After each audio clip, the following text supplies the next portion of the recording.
আসসালামু আলাইকুম গাইজ, দেখেন আমি আর আমার হেলাল ওস্তাদ। উনি কিন্তু খুব শৌখিন মানুষ এবং খুব মজার মানুষ, মিশুক সবার সাথে ঘুরে ফিরে আড্ডা দেয়।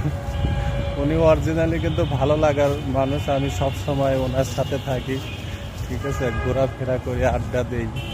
দেখেন আমার ওস্তাদ আমার চেয়ে কিন্তু বয়সে বড়, কিন্তু মনে হয় যে আমার চেয়ে ছোট, ঠিক আছে।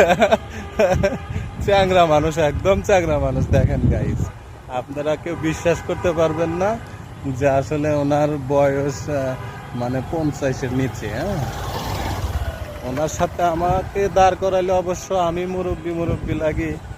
যাই হোক, এটা বয়সের তারতম্য। তো সবাই ভালো থাকেন গাইস, আবার দেখা হবে আমার হেলাল ওস্তাদের সাথে, ঠিক আছে। আল্লাহ হাফেজ।